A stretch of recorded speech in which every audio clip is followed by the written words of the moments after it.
Bonsoir les amis, aujourd'hui j'avais envie de vous faire un podcast parce que j'ai eu beaucoup de conversations sur notre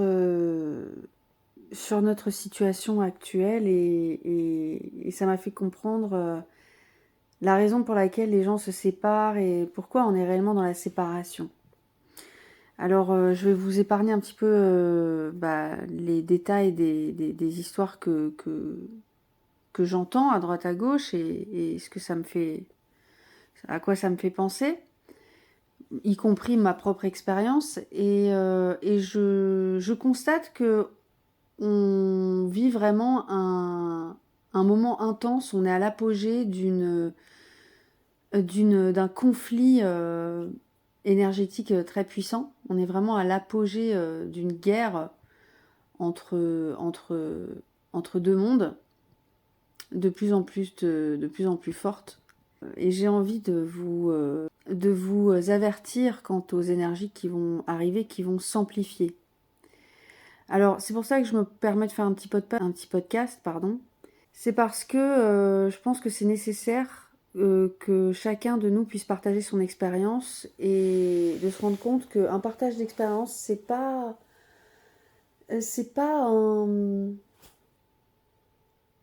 une masse à faire, c'est ça que je veux dire. C'est que, en fait, tout nous rappelle à partager ce qu'on vit, ce qu'on ressent, ce qu'on a besoin de dire, la façon dont on a envie d'être traité. Il faut le partager et le partager le plus d'authenticité.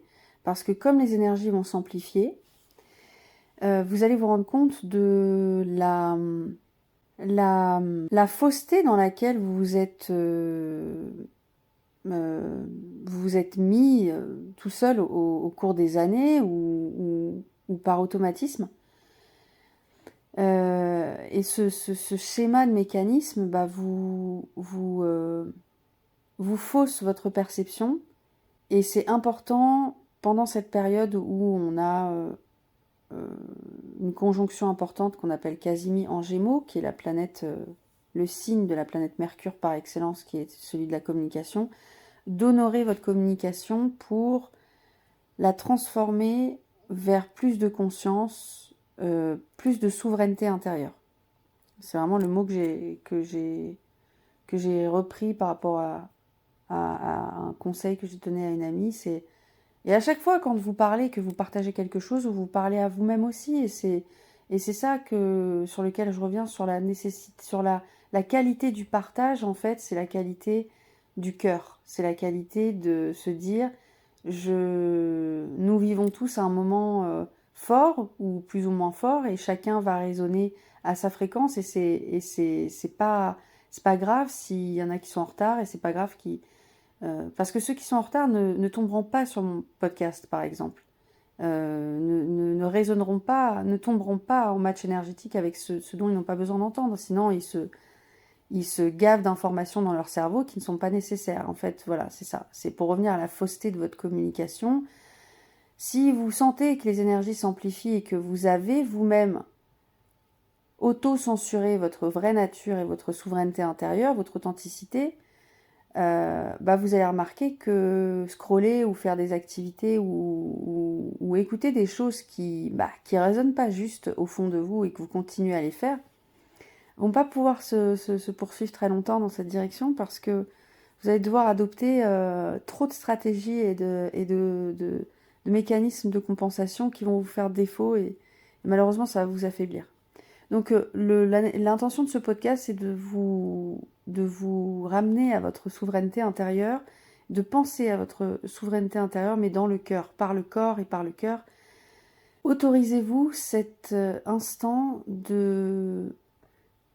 d'intégration avec le cœur, de reconnaître vos besoins, de vous poser et de faire le tri, sur la qualité de vos ressentis. Osez être authentique et faites tomber les masques. Ça va vous rapprocher justement du cœur, et c'est ce qui est important. Comme les énergies vont s'amplifier, on vous demande une souveraineté intérieure. Qu'est-ce que ça veut dire? Ça veut dire que l'autorité doit être flexible et doit être humble. Elle doit venir d'une source de compréhension par le cœur et le corps. Et on ne peut que faire ce genre de choses seulement si on retourne dans le corps, dans ses sensations. Qu'est-ce que je ressens à ce moment-là? Est-ce que ça sonne juste pour moi? Est-ce que je me mens à moi-même? Est-ce que je suis vraie avec moi-même? Et c'est seulement comme ça que vous allez pouvoir rentrer en connexion avec votre vraie souveraineté intérieure. C'est une autorité qui ne prétend pas imposer une vérité plutôt qu'une autre. Ça veut dire quoi? Ça veut dire que, au regard des énergies qui vont s'amplifier, et j'en parlerai dans un autre podcast, si tu as envie de rejoindre mon canal Patreon à 44 € par mois pour avoir vraiment une connexion directe avec les énergies du moment astrologique et surtout en lien avec notre collectif et l'humain, je t'invite à le faire. Je parlerai de cet épisode au prochain, puisque nous allons rejoindre bientôt le nœud nord en Poisson, et surtout nous allons sortir Neptune de ce signe-là, donc ça implique beaucoup de transformations. Pour revenir au fait que les énergies s'amplifient, c'est prendre conscience que si tu veux une souveraineté intérieure, tu ne peux que te concentrer sur ce que tu veux voir fleurir et grandir dans ce monde.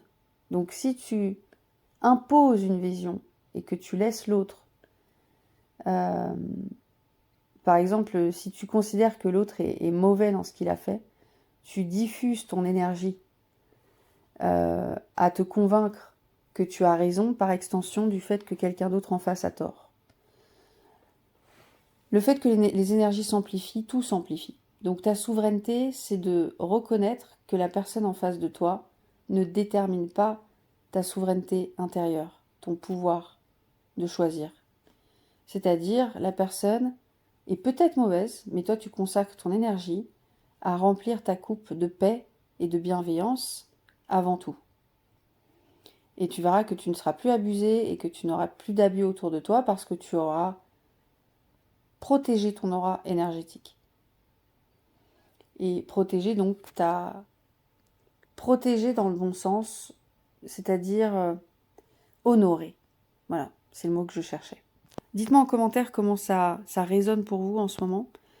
On a une nouvelle lune en Gémeaux et comme je vous ai dit, on a une triple conjonction en Gémeaux, Casimi, qui nous invite à exprimer, à faire ressentir, ressortir et ressentir les non-dits et surtout tout ce qui mérite d'être entendu et qui mérite écho.